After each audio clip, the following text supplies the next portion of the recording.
Self Umesh Kumar DAV school Sikar. अपन coordination compound के अंदर टोटल 16 पार्ट्स पढ़ चुके हैं। आज हम पार्ट नंबर 17 जो है उसके अंदर क्रिस्टल फील्ड स्प्लिटिंग एनर्जी पढ़ेंगे। किसके लिए? ऑक्टाहेड्रल कॉम्प्लेक्स जो होता है उसके लिए। लास्ट वीडियो में हमने किसके लिए पढ़ा? टेट्राहेड्रल कॉम्प्लेक्स के लिए। और आज पढ़ेंगे किसके लिए? ऑक्टाहेड्रल कॉम्प्लेक्स के लिए। तो ऑक्टाहेड्रल कॉम्प्लेक्स जो होता है उसके अंदर जो ऑक्टाहेड्रल कॉम्प्लेक्स उसके अंदर एक बात आपको याद रखनी है। टेट्राहेड्रल में तो हमने देखा था कि केवल टेट्राहेड्रल कैसा होता है, हाई स्पिन वाला होता है। लेकिन ऑक्टाहेड्रल जो है वो हाई स्पिन और लो स्पिन दोनों में होता है। या तो क्या बनता है उसका? हाई स्पीड कॉम्प्लेक्स बनता है, या क्या बनता है? लो स्पिन कॉम्प्लेक्स बनता है। ऑक्टाहेड्रल जो होता है कॉम्प्लेक्स होता है उसके अंदर कौन सा बनेगा? एक तो हाई स्पिन और एक लो स्पिन। हाई स्पिन वाला कॉम्प्लेक्स कौन सा होता है? ऐसा कॉम्प्लेक्स जिसके अंदर 3D ऑर्बिट्स जो है 3D ऑर्बिट्स ये कॉम्प्लेक्स के फॉर्मेशन में पार्टिसिपेट नहीं करते हो, उसको तो हम कौन सा बोलेंगे? High spin. इसका मतलब जब हम हाइब्रिडाइजेशन निकालेंगे ऑक्टाहेड्रल की तो कौन सा आएगा? sp3d2। तो VBT के अंदर अकॉर्डिंग जिसका हाइब्रिडाइजेशन क्या आता है? sp3d2 आता है जिस ऑक्टाहेड्रल कॉम्प्लेक्स का, उसका वो कौन सा होता है? हमेशा हाई स्पिन वाला कॉम्प्लेक्स होता है। क्योंकि इसके अंदर ये जो डी ऑर्बिट्स है जो कॉम्प्लेक्स के फॉर्मेशन में भाग ले रहा है वो कौन सा है? 4D है। कौन सा है? 4D ऑर्बिट्स है। तो जिसका हाइब्रिडाइजेशन अपने पास क्या आएगा? sp3d2 आएगा। उसकी शेप तो हम क्या बनाते हैं? ऑक्टाहेड्रल बनाते हैं। और जिसके हाइब्रिडाइजेशन अपने पास क्या आता है? d2sp3 आता है। उसकी शेप भी हम कैसी बनाते हैं? ऑक्टाहेड्रल बनाते हैं। लेकिन जिसके अंदर d2sp3 हाइब्रिडाइजेशन आएगा वो कैसा होगा? लो स्पिन वाला होगा। और जनरली लो स्पिन वाले कौन से होते हैं? जिसके अंदर कौन से लिगेंड प्रेजेंट हो? Strong ligand. कौन से लिगेंड हो? स्ट्रॉन्ग लिगेंड जिनके अंदर हो वो तो कौन सा होगा? लो स्पिन वाला। और जिसके अंदर कौन सा लिगेंड हो? वीक लिगेंड हो वो कौन सा होगा? हाई स्पिन कॉम्प्लेक्स का फॉर्मेशन करता है। ठीक है। तो लो स्पिन और हाई स्पिन जो कॉम्प्लेक्स है इसके लिए अपन ये क्यों देख रहे हैं? क्योंकि अपन को बताया कि जब हम क्या लिखते हैं? प्लस MP लिखते हैं तो M यहाँ पे अपने फॉर्मूले में क्या होता था? Number of extra electron pair. M यहाँ पे क्या होता है? Number of extra electron pair. तो number of extra electron pair किसके अंदर बनता है? केवल लो स्पिन कॉम्प्लेक्स के अंदर। तो कॉम्प्लेक्स क्या होता है? लो स्पिन होता है, या जिसमें कौन सा लिगेंड होता है? स्ट्रॉन्ग लिगेंड होगा वो कौन सा बनाएगा? उसके अंदर क्या होगा? Number of extra electron pair बनते हैं। बाकी जो हाई स्पिन वाला जो कॉम्प्लेक्स होता है उसके अंदर नंबर ऑफ एक्स्ट्रा इलेक्ट्रॉन जो होता है वो नहीं पाया जाता है। इसलिए याद रखना ऑक्टाहेड्रल कॉम्प्लेक्स क्या होगा? हाई स्पिन और लो स्पिन। तो अपन दोनों के लिए निकालते हैं CFSE, हाई स्पिन के लिए भी और लो स्पिन के लिए भी। तो देखो सबसे पहले इसका फॉर्मूला लिखते हैं। ऑक्टाहेड्रल जो होता है उसका क्रिस्टल फील्ड स्प्लिटिंग किस प्रकार से होती है? Tg और T2g और Tg ऐसे होते हैं ना। इसकी एनर्जी को अपने 0.6 प्लस में थी और इसकी किसमें थी? -0.4। ये -0.4 और ये क्या थी? +0.6। तो इसका जो फॉर्मूला होता है, इसका CFSE निकालने का जो फॉर्मूला होगा वो क्या होगा? +0.4 सॉरी -0.4, क्योंकि इसके अंदर T2g जो ऑर्बिट्स है ऑक्टाहेड्रल जो होता है उसके अंदर T2g ऑर्बिट्स है वो कहाँ पे होते हैं? नीचे की ओर होते हैं। और Eg ऑर्बिट्स जो होते हैं वो कहाँ है? ऊपर की ओर है, तो इसके अंदर क्या आ गया -0.4 प्लस ऊपर क्या है 0.6, तो इसमें चले लिखे n, इसके अंदर है T2G में, तो n T2G plus 0.6 n EG। ठीक है, फिर क्या लिखते हैं delta T plus M P. अब देखो ऑक्टाहेड्रल कॉम्प्लेक्स के लिए अपन बात करेंगे, एक तो किसकी निकालेंगे हम हाई स्पिन की। तो सबसे पहले देखते हैं हम हाई स्पिन। तो हाई स्पिन के लिए लिखते हैं, तो यहाँ पे अपन लिखते हैं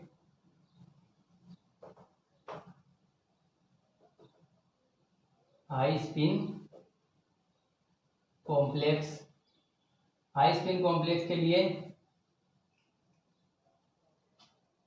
ध्यान रखेंगे अपन नंबर ऑफ इलेक्ट्रॉन।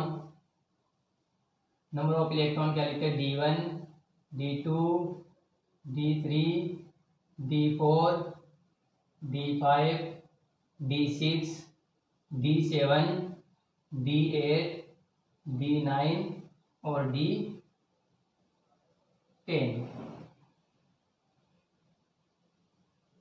ये किसके लिए होगा हाई स्पिन कॉम्प्लेक्स के लिए। ठीक है, नंबर ऑफ इलेक्ट्रॉन तो इक्वल होगा। अब यहाँ पे लिखते हैं इलेक्ट्रॉनिक कॉन्फ़िगरेशन। तो यहाँ पे इलेक्ट्रॉनिक कॉन्फ़िगरेशन जो है वो हाई के लिए अलग होता है, लो के लिए क्या होता है अलग होता है। और यहाँ पे इसके हम लिख देंगे CFSC। तो ये CFSC भी हाई स्पिन के लिए क्या आती है अलग आती है। ठीक है, तो ये तो कौन सा है ये हाई स्पिन का है। और यहाँ पे साथ में बुला लेते अपन लो स्पिन। लो स्पिन, तो लो स्पिन के अंदर इलेक्ट्रॉनिक कॉन्फ़िगरेशन तो बराबर रहेगा वही। यहाँ पे क्या आएगा इलेक्ट्रॉन नंबर ऑफ इलेक्ट्रॉन तो बराबर रहेगी। यहाँ पे क्या लिखते हैं इसका इलेक्ट्रॉनिक कॉन्फ़िगरेशन, और ये क्या लिखते हैं यहाँ पे CFSC। ये भी क्या आएगी इससे अलग आएगी। ठीक है,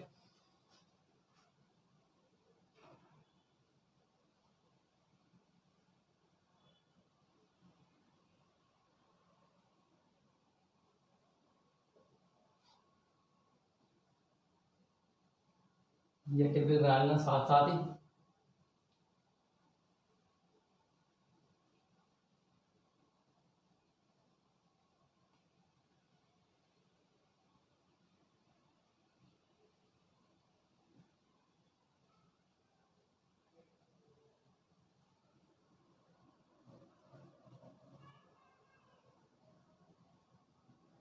अब देखो इसके अंदर हम मिलते हैं इलेक्ट्रॉनिक कॉन्फ़िगरेशन। तो इलेक्ट्रॉनिक कॉन्फ़िगरेशन जो होता है वो क्या होता है D1 आएगा पहले, तो यहाँ पे क्या आता है T2G और फिर क्या आता है EG। तो सबके लिए लिख देंगे T2G और EG, ये T2G और ये EG।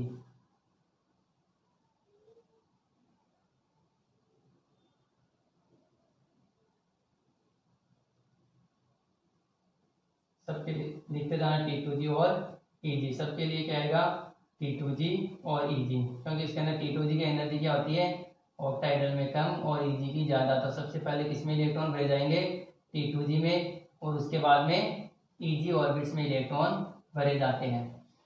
ठीक है, और इसके अंदर भी लिख सकते हैं अपन ये T2G और EG, T2G और EG।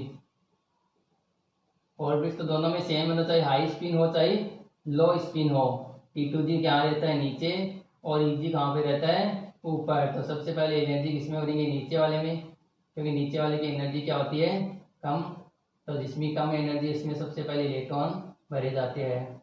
तो इलेक्ट्रॉन T2G और EG और ये T2G और EG और T2G और ये क्या हो गया EG।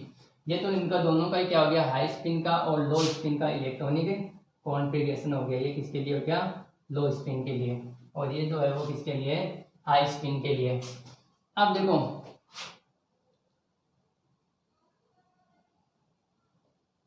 अगर सबसे पहले हाई स्पिन की अगर हम बात करें, तो हाई स्पिन के केस के अंदर इलेक्ट्रॉन का क्या नहीं होता है पेयरिंग नहीं होती है। इलेक्ट्रॉन की क्या नहीं होगी पेयरिंग नहीं होगी। तो अगर D1 होगा तो इसमें इलेक्ट्रॉन आ जाएगा।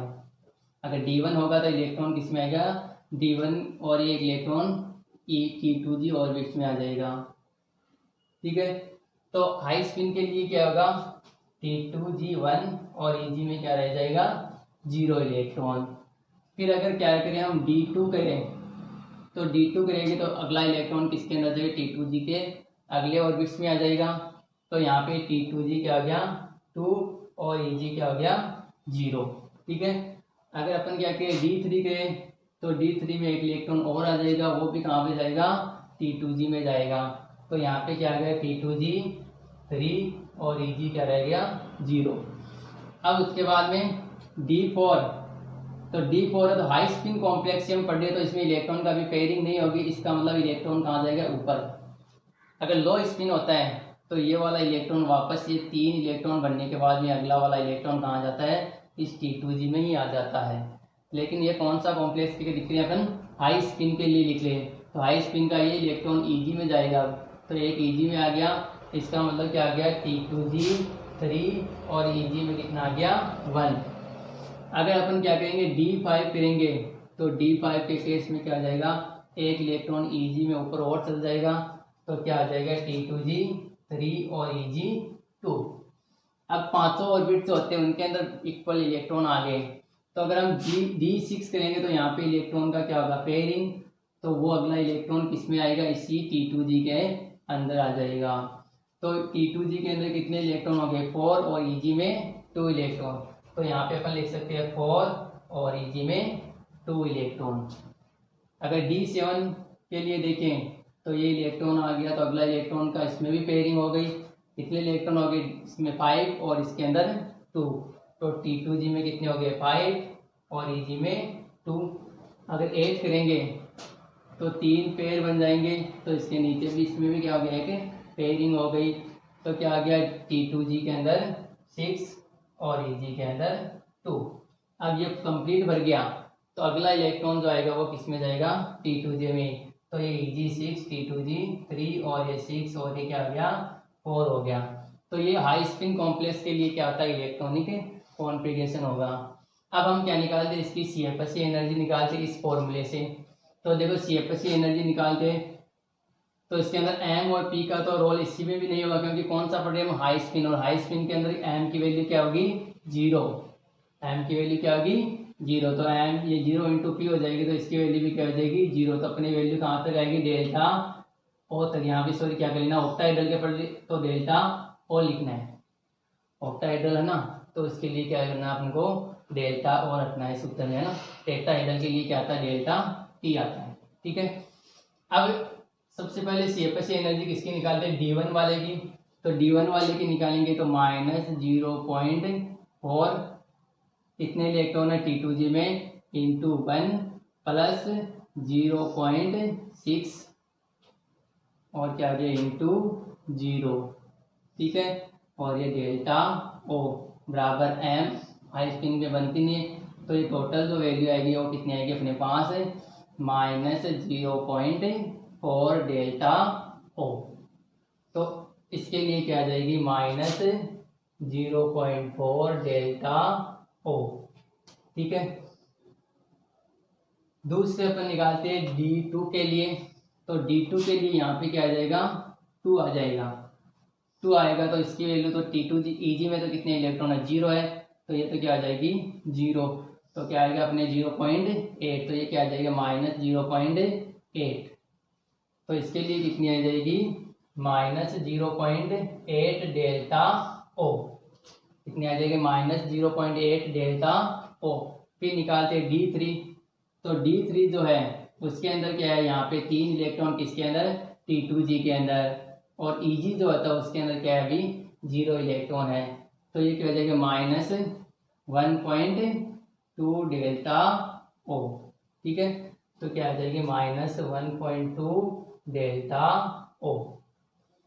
अब अगली जो है वो कौन सी होगी, T4 वाली। तो D4 जो होता है उसके अंदर Eg के अंदर भी क्या है, एक इलेक्ट्रॉन है, तो यहाँ पे क्या लिख देंगे अपन, एक इलेक्ट्रॉन।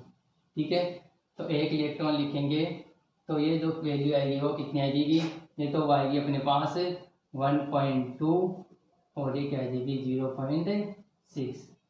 तो ये क्या हो जाएगी -0.6 डेल्टा ओ। तो कितनी आ गई ये -0.6 डेल्टा ओ। अगली है D5। तो D5 के लिए इसमें 3 है और इसके अंदर कितने आ गए 2। तो ये वैल्यू जो होती है वो भी कितनी हो जाएगी अपने पास 1.2। तो ये जो टोटल वैल्यू जो क्या आ जाएगी 0। तो 0 आ जाएगी, तो मतलब 0 डेल्टा ओ। तो ये क्या आ जाएगी 0 डेल्टा ओ। ठीक है, यानी हाफ फील्ड है। हाई स्पिन के लिए, लो स्पिन के लिए हाफ फील्ड की वैल्यू 0 नहीं होती, लेकिन हाई स्पिन वाले कॉम्प्लेक्स जो होता है टेट्राहेड्रल और ऑक्टाहेड्रल का जो हाई स्पिन है उसके लिए D5 और D10 की क्या रहेगी 0। अब आगे आप इनकी सोल्व कर लेना। जो अपने लिखा यहाँ से जो सीरीज लिखी है -0.4 से 0 तक की, वापस से वो रिपोर्ट होगी जैसे टेट्राहेड्रल में 0.4 डेल्टा ओ आपको निकाल के देख दिया ना, और ये 0.8 डेल्टा ओ, ये क्या हो जाएगी 1.2 डेल्टा ओ, और ये हो जाएगी -0.6 डेल्टा ओ, और ये हो जाएगी 0 डेल्टा ओ। क्योंकि हाफ फिल और फुल फिल हाई स्पिन के लिए क्या होती है 0 होती है। तो ये तो किसके लिए आ गया हाई स्पिन के लिए आ गई। ठीक है, अब अगली अपन किसके लिए निकालते हैं लो स्पिन के लिए। किसके लिए निकालेंगे लो स्पिन कॉम्प्लेक्स के लिए। तो लो स्पिन के अंदर क्या होते हैं इलेक्ट्रॉन की पेयरिंग होती है। क्या होती है इलेक्ट्रॉन की पेयरिंग होती है, इसलिए अपन को किसका मान मिलेगा m की वैल्यू यहाँ पे मिल जाएगी, इसलिए इसकी एनर्जी क्या आती है अलग आती है। ठीक है, तो देखो लो स्पिन के अंदर अगर सबसे पहले इलेक्ट्रॉनिक कॉन्फ़िगरेशन देखते हैं तो क्या होगा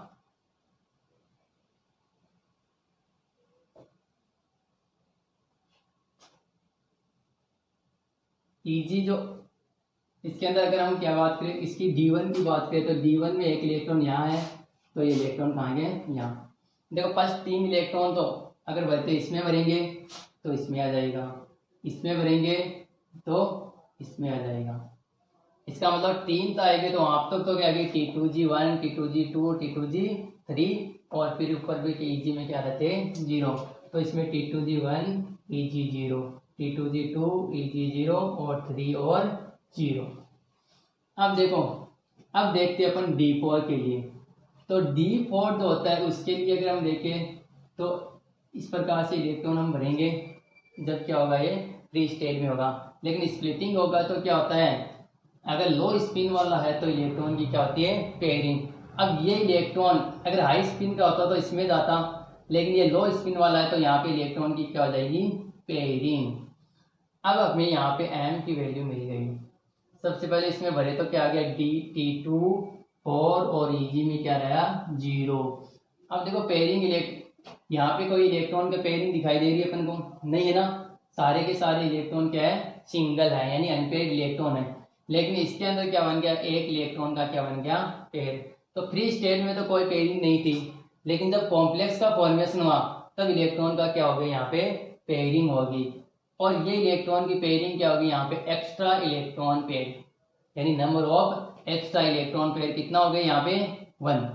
तो m की वैल्यू इसके लिए क्या हो जाती है 1 हो जाती है। अगला देखते हैं D5।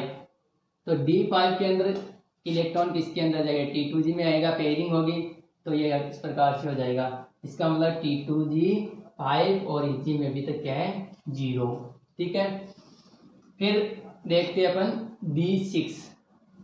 तो D6 के अंदर यहाँ पे इलेक्ट्रॉन की पेयरिंग है।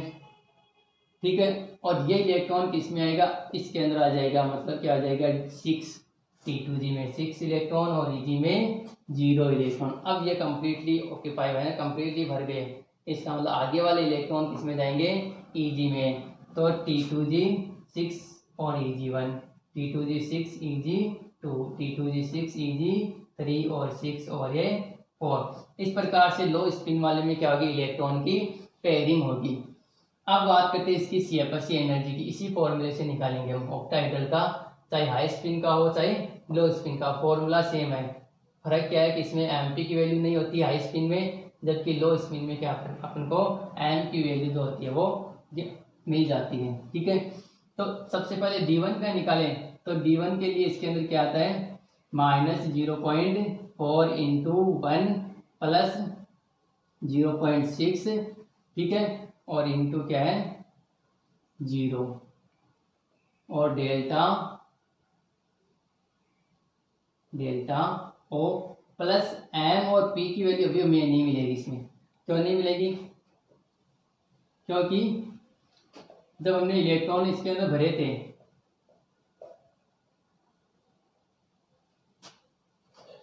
Eg और T2g में, तो अगर D1 होता है तो इसमें एक इलेक्ट्रॉन, इसमें इलेक्ट्रॉन, तो यहाँ पे भी नंबर ऑफ इलेक्ट्रॉन पेयर नहीं है, यानी एक्स्ट्रा इलेक्ट्रॉन पेयर नहीं है। इसमें भी एक इलेक्ट्रॉन है तो इसमें भी एक सिंगल इलेक्ट्रॉन है, तो इसकी वैल्यू यहाँ पे भी क्या रहेगी 0 रहेगी। तो अपने पास ये जो वैल्यू आएगी ये क्या आएगी -0.4, क्या आएगी -0.4 डेल्टा ओ। अगली 2 के लिए क्या आ जाएगी -0.8 डेल्टा ओ, और 3 के लिए आएगी -1.2 डेल्टा ओ। अब 4 वाली देखते हैं। D4 जो होता है उसके अंदर इलेक्ट्रॉन कैसे होगी, यहाँ पे जब फ्री स्टेट में होगा तो ये सिंगल इलेक्ट्रॉन हो गए, लेकिन जब कॉम्प्लेक्स का फॉर्मेशन होगा तो T2g में कितने इलेक्ट्रॉन आ जाएंगे 4। मतलब यहाँ पे क्या होगी, इसकी पेयरिंग हो गई। पेयरिंग होगी तो इसका मतलब क्या हो गया, अपन इस सूत्र में वैल्यू देते -0.4 इंटू 4 प्लस 0.6 इंटू Eg में कितने इलेक्ट्रॉन अभी 0, और ये delta P plus 1 delta O plus 1 P, क्योंकि एक्स्ट्रा इलेक्ट्रॉन पेयर देखो यहाँ पे कोई एक्स्ट्रा इलेक्ट्रॉन पेयर, यहाँ पे इलेक्ट्रॉन पेयर नहीं है, सारे के सारे इलेक्ट्रॉन अनपेयर्ड है, और यहाँ पे एक पेयर इलेक्ट्रॉन हो गया स्प्लिटिंग के बाद या कॉम्प्लेक्स के फॉर्मेशन के बाद। तो यहाँ पे नंबर ऑफ एक्स्ट्रा इलेक्ट्रॉन कितने हो गए 1, तो यहाँ पे कर गया 1p। इसका मतलब क्या हो गया ये -1.6, ठीक है, और डेल्टा O प्लस 1p कितने हो गए 1p। अगले जो आ गया तो D5 आएगा तो इसमें इस प्रकार से, ठीक है, D5 के लिए क्या आ गया, सॉरी इसके अंदर तो एक इलेक्ट्रॉन नहीं, एक्स्ट्रा इलेक्ट्रॉन नहीं, लेकिन इसके अंदर क्या आ गया 2 एक्स्ट्रा इलेक्ट्रॉन पेयर कितने हो गए 2 हो गए, ठीक है। तो यहाँ पे अपन क्या लिखते हैं 5, और यहाँ पे क्या लिखते हैं 2p।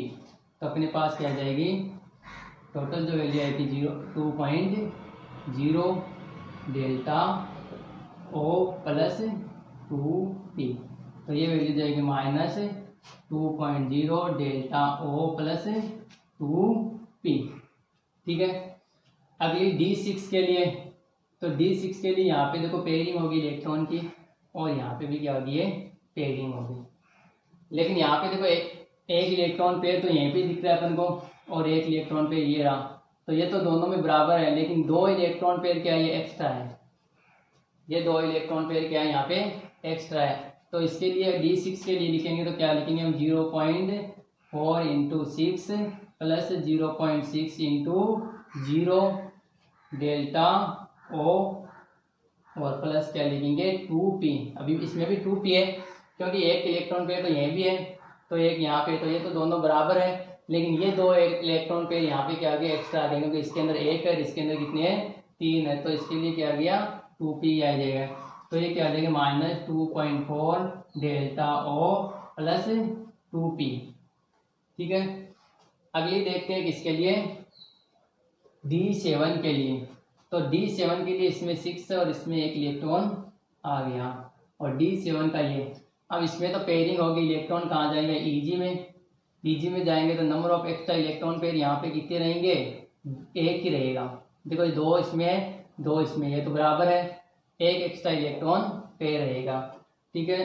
तो इसके अंदर कितने इलेक्ट्रॉन आ गए, एक Eg में इलेक्ट्रॉन आ गया, और एक्स्ट्रा इलेक्ट्रॉन पेयर कितने रहेंगे 1p, कितने रहेंगे 1p। तो ये तो कितनी आ जाएगी -2.4 प्लस 0.6, तो ये अपने पास कितनी आ जाएगी -1.8, कितनी आ जाएगी -1.8 आ जाएगी, ठीक है।